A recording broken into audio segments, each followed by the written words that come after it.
Our people must know the truth and nothing but the truth.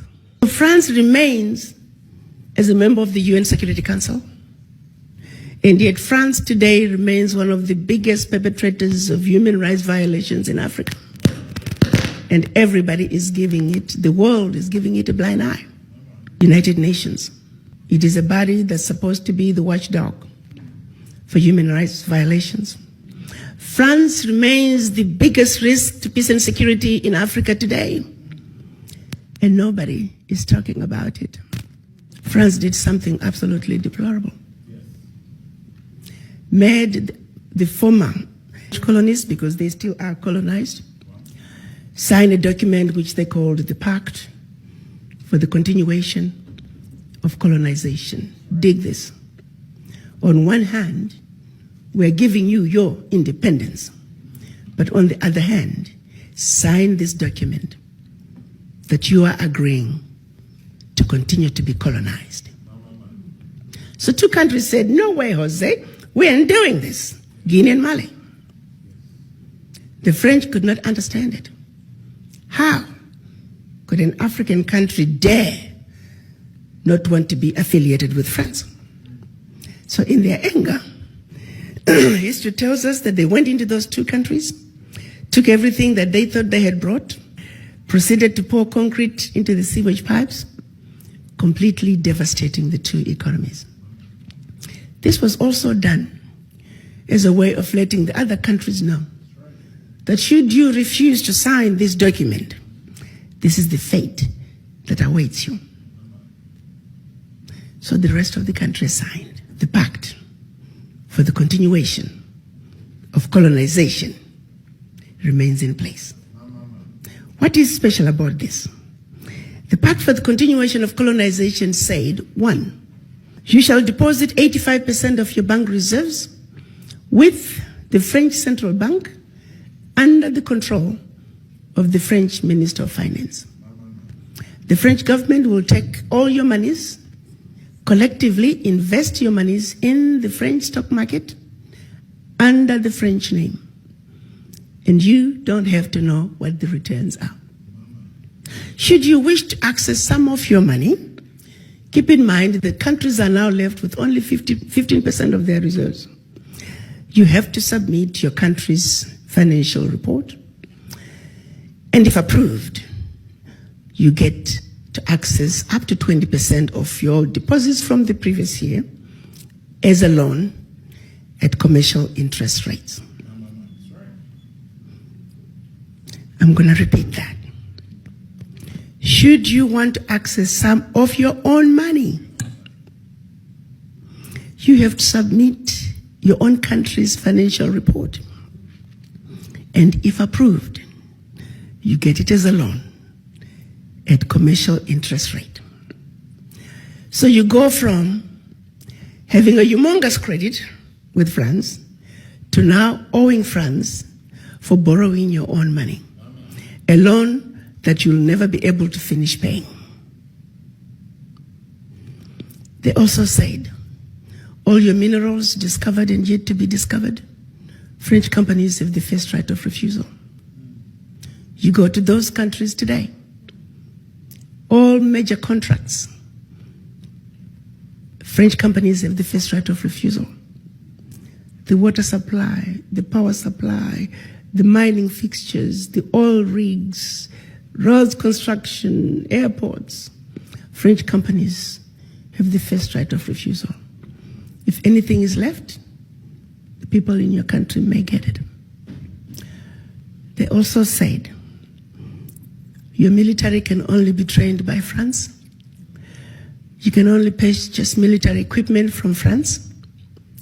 France shall have military presence in your country and can invade your country without notice if France feels that her interests in your country are being violated. In the past many years, we've had 67 coups in Africa out of 26 countries. Of the 26 countries, the coups, 16 coups, 16 countries were former French colonies.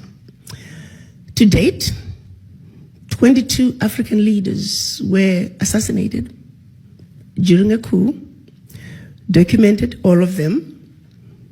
France was behind it, simply because France felt they were quote-unquote threatening French interests. Countries are still depositing their funds to France. Do's and don'ts as stipulated by the Pact for the Continuation of Colonization. You have given up your financial resources. You have given up control of your natural resources. You have given up your military. What power do you have? Today, because of the Pact for the Continuation of Colonization, France alone, that little bitty country, is taking out of Africa over $500 billion. Over $500 billion. And by the time they finish investing that money into the French stock market, they're realizing trillions of dollars in any given year. Park that. The watchdogs for corruption are saying out of Africa, 50 billion gets out of the continent from corruption. The question I have is, why has it been so difficult for us as Africans to say enough is enough? How long are we going to keep watching this carnage go on and we say nothing? It goes back to the mind. It goes back to that fear. It goes back to that sense of inferiority. And I go back to the diagnosis I made when I went to Washington.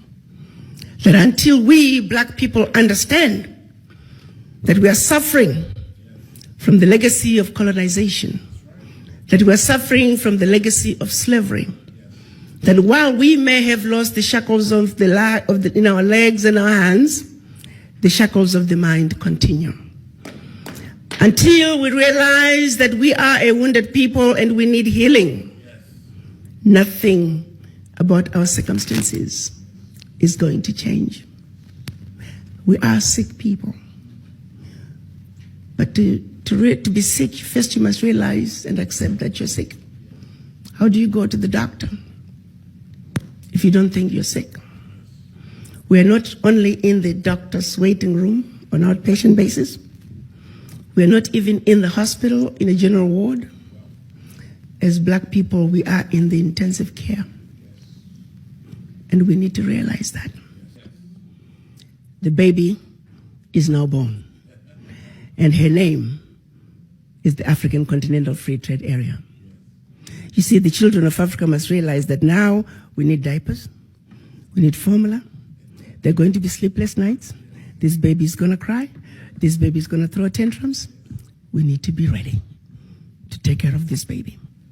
Africa is on the move. The question is, are the children of Africa ready to step up and take what is rightfully yours?